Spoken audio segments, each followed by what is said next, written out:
Okay, this I think will be the final overview of the custom screen set and custom firmware for the NanoELS project with DRO. So NanoELS is made by a very clever guy called Max.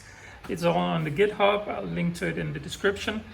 I had some personal requests or features that I needed. So I'm gonna try to shoot this video on the tripod, so I won't be showing so much. But this is on a mini lathe. I have a motorized Z-axis and a non-motorized manual X-axis, and then I have magnetic scales on Z and X.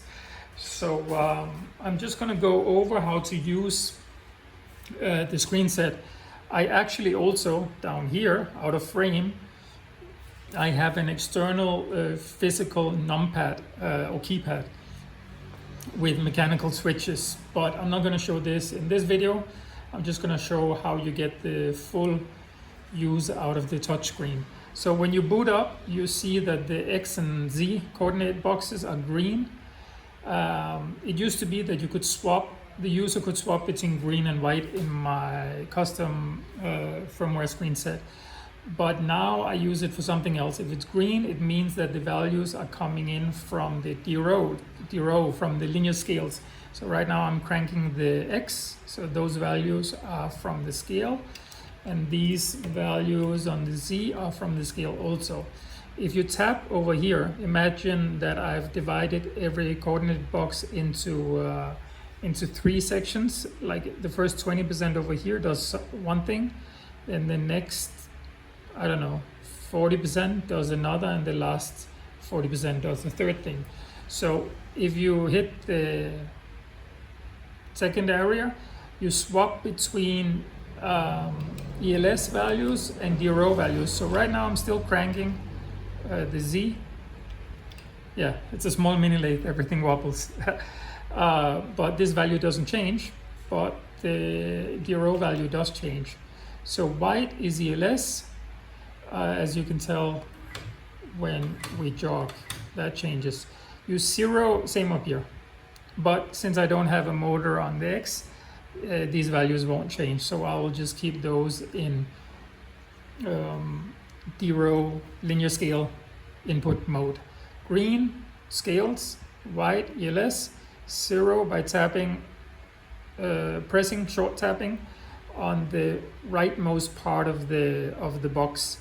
If you, okay, so let's just cover quickly what those first 20% of the box does. It's simple, short tapping just disables. I don't have a long press function over here. Same here. Down here, we have RPM, but if you tap the box, you get the turns, so they're just counting up, or you get the angle. Let me just stop and move the spindle manually. So that's the angle value, back and forth, back to RPM. And if you short tap the symbol up there, you can actually change this to green, but it has nothing to do with the DRO or ELS. It's just a color if you'd rather have it white. I only use RPM, so okay.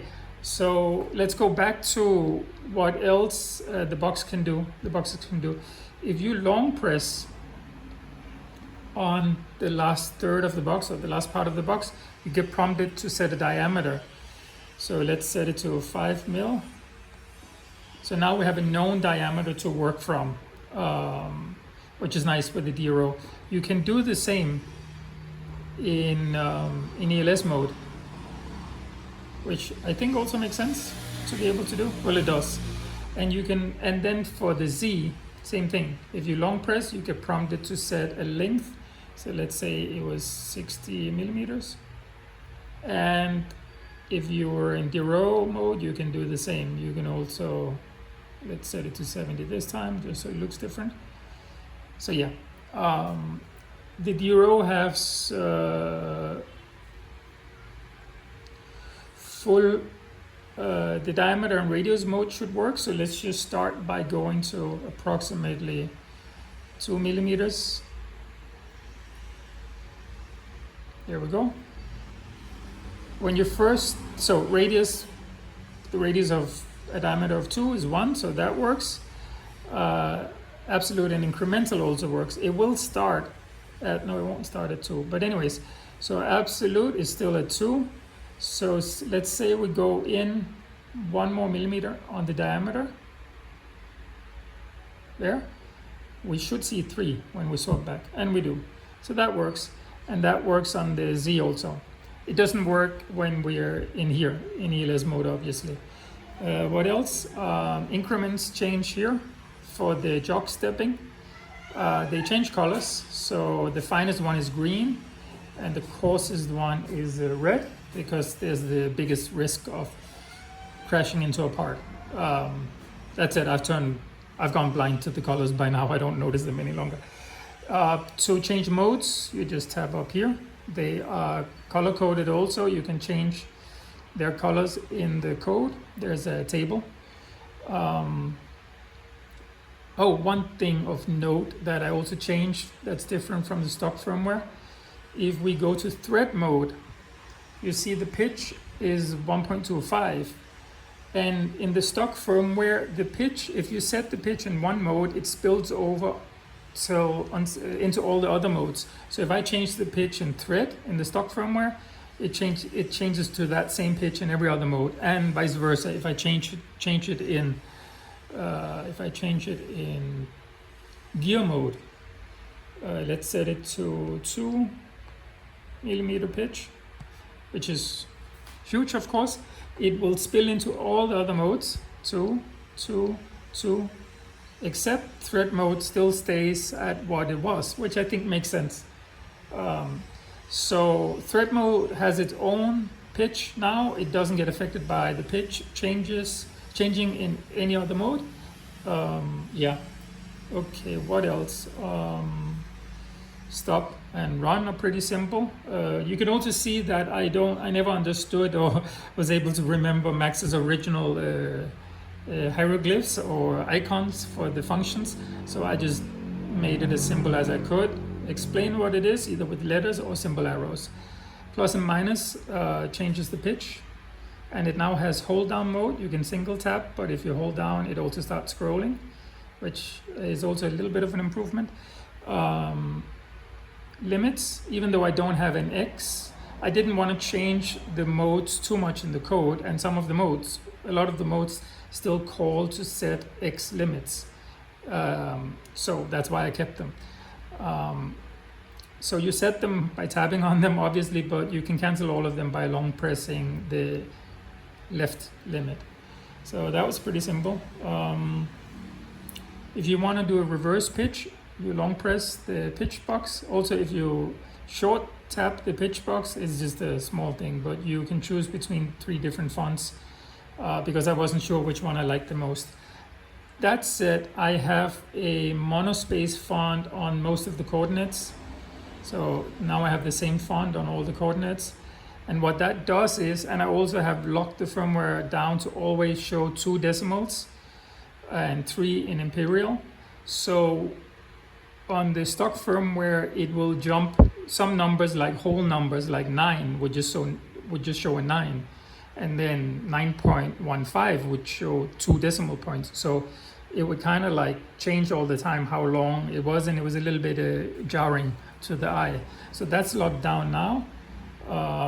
Like you can see on the Z, it doesn't matter how many. Let's see if we can get to 3 digits. There we go. So they don't change left or right? They stay put. That's because it's a monospace font where every digit has the same width, and it's locked down as to how many decimals it shows at all times. I also tied it up like some of the prompts. It used to be that when you get prompted to set maybe a diameter, it would have one more zero, and the pitch would have like 3 or 4 or 5 zeros. So I tidied that up a bit. It's just tiny aesthetic things. We forgot one thing, and here we get to the part of the screen set that's way less polished. If you want to change to imperial, you tap this button. By the way, I'm on a 7-inch screen, and most of you guys will be on a 5-inch, so I have a bit of an easier time. That said, the improvements I made should help you also, because I enlarged the numpad as much as I could, and I enlarged stop and run because they're important, increments because you use them fairly often. But anyways, what I wanted to say is to get into Imperial or TPI, you short tap that little box. And here you can see that we're locked down to 3 decimals. It doesn't ask for 3 decimals here. I don't know whether that's going to be an issue. Okay, I don't think I have more time to look into this. So if any of you guys adopt this firmware, please go in and either do it yourself or ask an AI like Gemini. I would prompt it to say, in Imperial mode, when you get prompted for setting diameter or setting Z, it only has 2 decimals, please change that to 3. That would be the prompt, and it should be able to fix it. Anyways, that's not what I wanted to say. What I wanted to say and admit is that sometimes in Imperial, some of these boxes overlap. If we have here, for example, right, a funky value, it cleans up nicer. That's actually a bad font for that, of course, because there's no I in a LED type font. But if you swap from a metric, let's go 1 to 5. Sorry, now I'm actually using, I shouldn't be using that. I was using my numpad. That's, okay. Now you'll get confused, but I'll get back to what just happened there. Let's just set a pitch. Okay, that's a common metric pitch. If I change to Imperial now, you can see that it spills over into the other box. So it's mostly an aesthetic thing, and probably when you get to do pitches that are more common, it clears up nicer. But just an apology on my side, because I won't be looking into this much more, and I won't be looking into the Imperial side of things. But anyways, you swap units up here. What just happened before, where you saw an H, let me just set a common pitch again, is that there used to be a multi-start button, multi-start thread button on the screen set. I removed that to create space. I also removed the backspace button. I've never missed the backspace button, because if you type a wrong pitch, it's fairly fast, just like canceling the other stop button and typing again. But what I wanted to say is I did add multi-start, but it's hidden. It's on a long press of the, it's on a long press of the 1. Okay, so this is a pitch 1, 2, 5, 2 starts, I guess. And then if I go again, it'll be 3, 4. To get out of it, I feel like stop is not enough. Yeah, you probably have to cycle through the modes. I think it's a small price to pay. Yeah, because I don't know how many times I'll be using multi-start threading. Anyways, I just wanted to say it's down there, long press on the 1. Speaking of features and how to use, there are notes in the top part of the firmware code. So if you open the firmware code, you can see there's a lot of pointers on how to use it. But I think I pretty much covered everything. Yeah. Oh, I should mention this. It's in some other videos, but I might as well mention it here. There's one thing I couldn't get fully on top of, and that's jogging. So jogging in the X, again, I don't have an X motor, so this is only virtual, but you'll see that I'm not able to only get 1 increment per jog. So I'm at increments of 1 millimeter. Every time I hit, it's 4. It's 2 increments every time. Same in a tenth. It takes 2 every time, and same down here. 1, 2, 3, 4, 5 turns into a whole tenth. It used to be way worse. It used to be I would hit the jog and I wouldn't know if it did 2, 3, or 4 increments, and it was worse on the X, which is lucky for me because I don't use that. But at least now it seems to always be stable at 2 increments for every hit. Strangely enough, with the same code and the same micro stepping for the stepper, because I think that also influences this issue. The Z works. 1, 2, 3, 4, 5. 1, 2, 3, 4, 5. 1, 2, 3, 4, 5.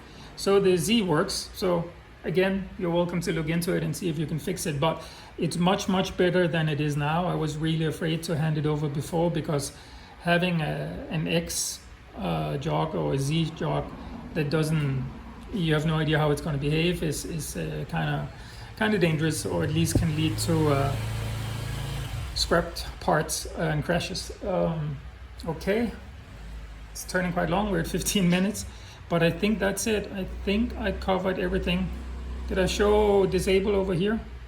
I think I did early on, right? Disable and access up here. So yeah, I think that was all. You can find this. I'm gonna link in the description to a thread on the GitHub where I'm sharing this, but I won't be putting any more, or at least not a lot more development into this, because I don't have the time. So if you're interested, feel free to take it over and do what you want, and hand it back to the community once you have improved it. As always, thanks so much to Mr. NanoELS. The only thing I did was add the DRO, and that was done by AI. I just told it what I wanted and spent a long time doing that, and then I designed this custom screen set. But yeah, I'm gonna sign off for now. Have fun, take care. If you do adopt this, please test it carefully, and don't come after me if you have accidents. So be careful and test. Thank you very much. Bye bye.